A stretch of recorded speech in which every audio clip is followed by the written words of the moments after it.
श्री स्वामी समर्थ प्रत्यक्ष स्वामी तुमच्या सोबत बोलत आहे। तुझ्या अंतरात्म्यात आहे मी, तुला हरू देणार नाही। या कलियुगात तुला एकटे सोडणार नाही। श्रीच उंच तू खेळतो आहेस मनासी, त्यात तुला मार्ग दाखवत असणार मी। भिऊ नकोस, मी तुझ्या पाठीशी आहे। एवढं वाक्य पुरेस आहे कोणत्याही संकटावर मात करण्यासाठी। मनामध्ये श्रद्धा आणि विश्वास असेल तर कोणतीही गोष्ट अशक्य नाही।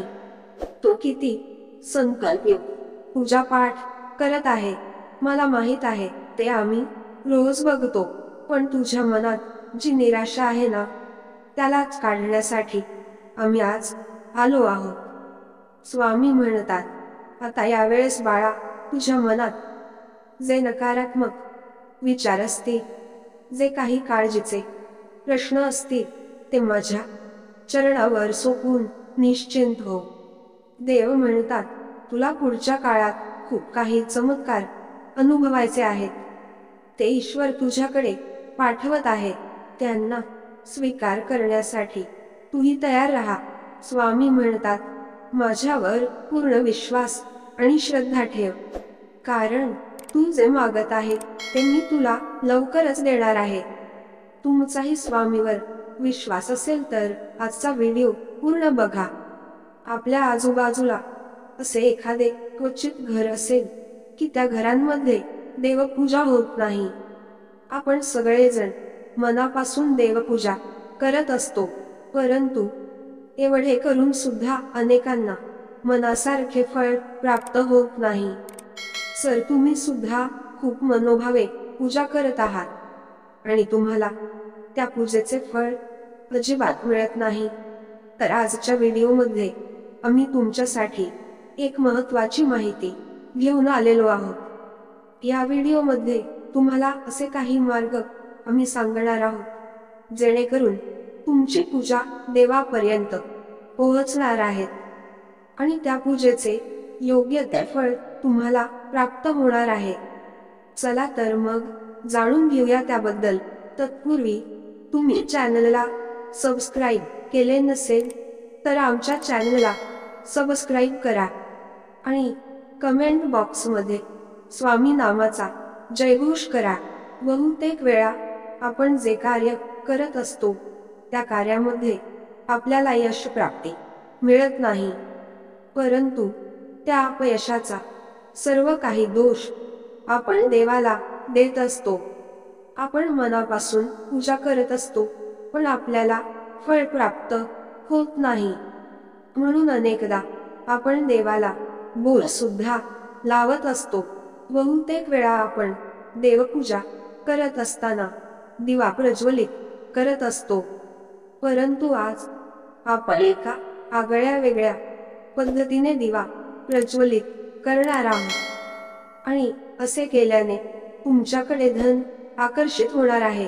यामुळे धनाचे सर्व मार्ग सुद्धा मोकळे होणार आहेत। जेव्हा कधी आपण देवपूजा करू अशा वेळी दिवा प्रज्वलित करून मोहरीचे तेल किंवा तिळाचे तेल याने दिवा प्रज्वलित करावा। पूजेमध्ये मोहरीचे तेल किंवा तिळाचे तेल वापरणे अतिशय शुभ मानले जाते। यामुळे दिवा सुद्धा चालतो आणि आपल्या घरामध्ये ज्या काही नकारात्मक ऊर्जा आहेत त्या सुद्धा बाहेर पडण्यासाठी मदत होत असते। त्यानंतर अनेकांना एक प्रश्न नेहमी सतावत असतो की दिवा कोठे लावायला हवा। अशा वेळी दिवा हा सुरुवातीला आपल्या घरातील देवघरात लावायला हवा। त्यानंतर आपले इष्टदैवत कुलदैवत आहे त्यांच्या समोर आपल्याला पहिला दिवा लावायचा आहे, जेणेकरून आपल्यावर त्यांची कृपादृष्टी सदैव राहायला हवी। म्हणून पहिला दिवा देवघरातील इष्टदेवता समोर लावायचा आहे। त्यानंतर दुसरा दिवा आपल्याला स्वयंपाकघरात लावायचा आहे, जेणेकरून माता अन्नपूर्णा आपल्याला नेहमी कृपा आशीर्वाद देईल आणि आपल्या स्वयंपाकघरामध्ये कधीच कुणाला काही कमतरता निर्माण होणार नाही। आपल्या स्वयंपाकघरामध्ये नेहमी बरकत प्राप्त होईल. त्यानंतर तिसरा दिवा आपल्याला घराच्या मुख्य दरवाजाजवळ तुळशी वृंदावन असते तेथे लावायचा आहे. असे केल्याने माता महालक्ष्मी तुमच्यावर प्रसन्न होतेच, पण त्याचबरोबर तुळशी माता सुद्धा आपल्याला भरभरून आशीर्वाद देते. आपण जे कार्य करणार आहोत त्या कार्यामध्ये आपल्याला यश प्राप्त होते. आपल्या जीवनामध्ये नेहमी धन येत राहते. धनाची कमतरता कधीच भासत नाही.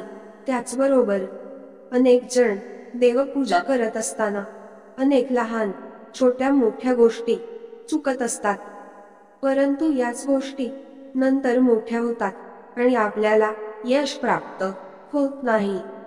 जसे की दिवा प्रज्वलित करत असताना एका दिव्याने कधीच दुसरा दिवा प्रज्वलित करू नका, हे अशुभ मानले जाते.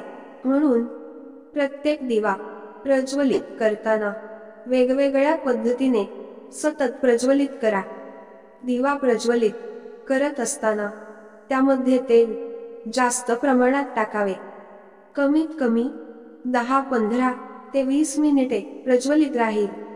असे अनेक जण असतात, परंतु आपल्याला हवे तेवढे फळ प्राप्त होत नाही. म्हणून दिवा जास्तीत जास्त प्रज्वलित राहील याची सुद्धा काळजी घ्यायला हवी. असे काही नियम आपण देवपूजा करताना जर पाळले तर आपल्याला जीवनामध्ये नेहमी धन प्राप्त होईल. त्याचबरोबर माता महालक्ष्मीला प्राप्त करण्यासाठी व त्यांचा कृपाशीर्वाद प्राप्त करण्यासाठी विष्णू देवांच्या फोटो समोर दिवा प्रज्वलित करायला हवा. कारण की जेव्हा आपण श्रीहरी विष्णू यांना प्रसन्न करतो तेव्हा आपोआपच माता महालक्ष्मी आपल्याला प्रसन्न होत असते आणि माता महालक्ष्मीच्या कृपेने आपल्या जीवनामध्ये कधीच धनाची कमतरता निर्माण होत नाही. तर आपल्याला यश प्राप्ती आणि धनप्राप्तीसाठी एक मंत्र म्हणायचा आहे. तो मंत्र आपल्याला दिवा लावताना म्हणायचा आहे. दिवा लावताना हा मंत्र म्हणालात की तुमच्या आयुष्यात असलेले कोणतेही प्रॉब्लेम्स लवकरच दूर होतील. तर तो मंत्र असा आहे: दीपज्योती परमज्योती दीपज्योती जनार्दनम दीपो हरतु मे पापम दीपज्योती नमः तस्यम. श्री स्वामी समर्थ चॅनलवर नवीन असाल तर स्वामी सेवेकरी या आमच्या चॅनलला सबस्क्राईब करा. जय जय स्वामी समर्थ.